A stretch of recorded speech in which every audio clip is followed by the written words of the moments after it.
Breaking news. Panchayat ఎన్నికలు ముగిశాయి. సర్పంచులు బాధ్యతలు చేపట్టారు. కానీ ఈ ఎన్నికల్లో ఓటమి పాలైన ఓ అభ్యర్థి చెబుతున్న మాటలు ఇప్పుడు అందరినీ ఆలోచింపజేస్తున్నాయి.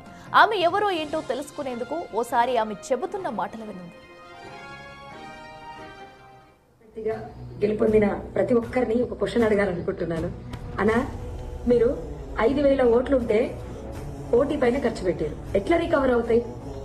మాక్సిమం నెలకి 5 లక్షల పైన ఫ్రాడ్ చేయాలని అవి రికవర్ అవ్వాలంటే. పోనీ రాష్ట్ర ప్రభుత్వం నిధులు ఇస్తుంది, మీరు పనులు చేసుకుంటే బిల్స్ వస్తాయి అనుకున్నా రాష్ట్ర ప్రభుత్వం దగ్గర నిధులు లేవు, మీరు పని చేసుకున్న బిల్స్ రావు. ఎట్లా రికవర్ అయితే? మీ ఫ్యామిలీస్ రన్ అవ్వాలి. మీరు మళ్ళీ వినాయక చవితులకు దసరాలకు పెట్టే అమౌంట్ కావాలి. మీరు సంపాదించేది పక్కకు పెట్టండి. ఇది రికవర్ అవ్వాలంటేనే నెలకు 5 లక్షలు అవుతుంది. ఎట్లా రికవర్ అవుతుంది? నాకు అర్థం కావట్లేదు, నిజంగా చెప్తున్నా. 3,000 ఇచ్చినోడు కోటు పడుతుంది, 2,000 ఇచ్చినోడు కోటు పడదు. ఫుల్ బాటిల్ దప్పినోడు కోటు పడుతుంది, హాఫ్ బాటిల్ దప్పినోడు కోటు పడదు.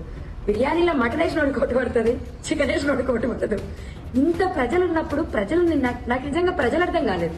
అన్నిటికన్నా నేను బాధపడ్డ విషయం ఏంటంటే, బీటెక్లు ఎంటెక్లు చేసి కూడా జస్ట్ 2,000 ఇచ్చి ఒక బిర్యానీ పెట్టి బ్లాక్ డాగ్ ఇస్తే ఓటేసి, ఇంత దౌర్భాగ్యపు వ్యవస్థలో చదువుకున్న వాళ్ళు ఉన్నప్పుడు ఎవరైనా ఏం చేయగలుగుతారు? దేశం ఎట్లా మారుతుంది? నాయకులను ప్రశ్నించే హక్కు మీకుందా? చదువుకున్న యువకులకు నాయకులను నిలదీసే హక్కు ఉందా? లేదు. మీకు ముమ్మాటికి హక్కు లేదు. నిలదీస్తే నిజంగా చెప్తున్నా, అది మీ తప్పు కూడా. నేను చెప్తున్నా, ఏ హక్కుతో అడుగుతారయ్యా మీరు గెలిచిన నాయకులని? ఏ హక్కుతో అడుగుతారు? బుద్ధుందా? నిజంగా చెప్పాలంటే 2,000 full bottle Black Dog bottle food, వీటి కోసం ఓట్లు అమ్ముకునేటోళ్ళు రేపు ఎట్లా అడుగుతారు? నాయకులను ఎట్లా ప్రశ్నిస్తారు? మీరు ఇప్పుడు ఫోన్ చేస్తారా? నాకు ఈ పనులు కావాలి, ఆ పనులు కావాలని అంటారా? మీరు చేస్తే వాళ్ళు ఎత్తుతారా? వాళ్ళ తప్పేముంది? నిజంగా చెప్పాలంటే వాళ్ళు బిజినెస్ చేశారు, మీకు ఓటు వాల్యూ ఇంత అని చెప్పారు, మీరు అమ్ముకున్నారు. ఇంకెందుకు? ఒకసారి అమ్ముడు పోయిన తర్వాత ఇంకెట్లా అడుగుతారు మీరు?